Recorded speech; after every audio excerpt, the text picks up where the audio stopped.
Next, as we have seen with recent pandemics, emerging diseases like Zika and Ebola can cross continents and oceans with uncontrolled speed. Scientists are identifying areas where new infectious diseases are most likely to emerge, where there are high risks of animal viruses passing to humans. One of those areas is in southern China. Hari Srinivasan brings us this report, which was produced in collaboration with Global Health Frontiers. We're in Guilin in southern China, in one of the most beautiful parts of China with these amazing limestone hills and valleys and very scenic and picturesque.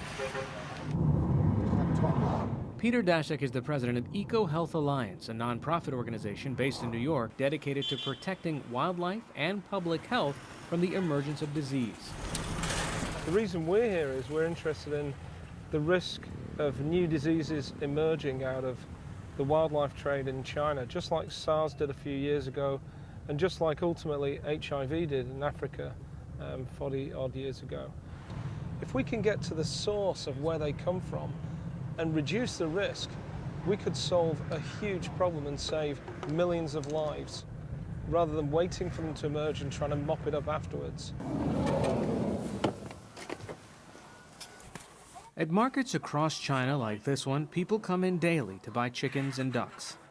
It increases the risk of a pathogen like avian flu from spreading because you've got live chickens. If one of them's infected, it brings the virus in and it spreads to this flock over a few hours, and then those animals are taken to all distant parts of the region. Now, you could see this activity anywhere in the world. This is just like what happens in rural America and rural parts of Europe. But the difference is here we're in a hot zone for emerging diseases. This is a place where we've repeatedly seen outbreaks from poultry moving into people and spreading globally. Natural habitats can also contribute to the spread of viruses. We've got people fishing in the river, we've got people washing in the river. We know there's sewage coming directly from the houses into the river.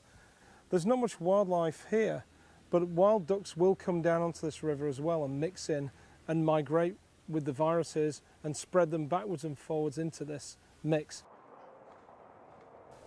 It's a big mixing vessel for pathogens.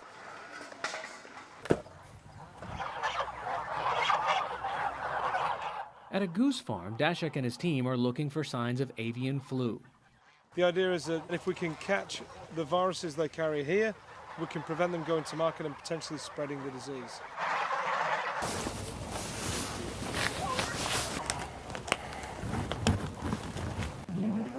Okay, ready? We take swabs from the mouth and we take cloacal swabs. We put them in viral transport medium and then ship them on liquid nitrogen to the lab for testing. Avian flu is a virus that's common in many types of birds, but especially in poultry and waterfowl. It's a real killer, and some of these strains can also jump directly into people, so that's the problem. Viruses that can cross over and infect humans have led to previous pandemics, including the most devastating in recorded world history, the 1918 flu, which killed more people than the First World War. More than 500 million infected worldwide, and as many as 100 million deaths over a 2-year period. Yes, yes. We're trying to say, where is the next avian flu going to come from? Can we see it before it becomes a pandemic problem? And stop it. There you go. I look at this a little bit like earthquakes. We know earthquakes can be devastating, we know they're pretty rare, and we know where they happen. So this is the same for pandemics. We know that this is a hotspot for pandemics.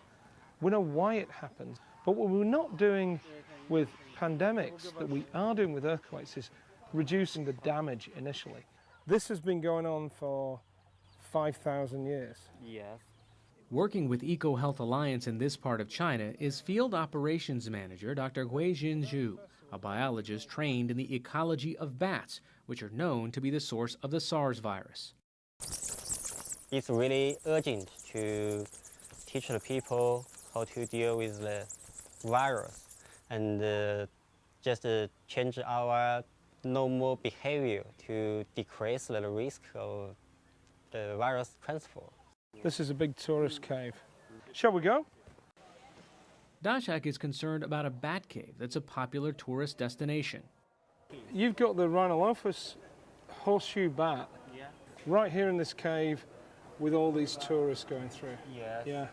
The bats here in this cave are the same bats that carry SARS virus. 这是狮子的头部。 Bats live in the cave all day long because they're nocturnal.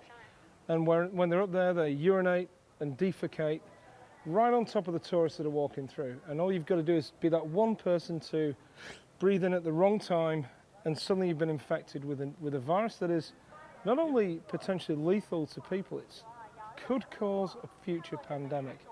We sent you the samples from these bats. Dashak and his team have used mathematical models to try to understand what is driving these diseases.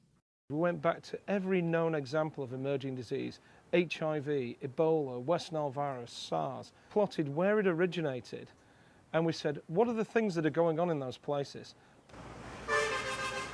The two big drivers are growing human populations, land use change, and high wildlife diversity. Rapid global response to disease outbreaks is essential to stopping transmission and saving lives. But Dashak and his team of virus hunters believe that forecasting where outbreaks are most likely to occur is a critical part of a defensive strategy needed to prevent outbreaks before they emerge. For the PBS NewsHour, I'm Hari Srinivasan.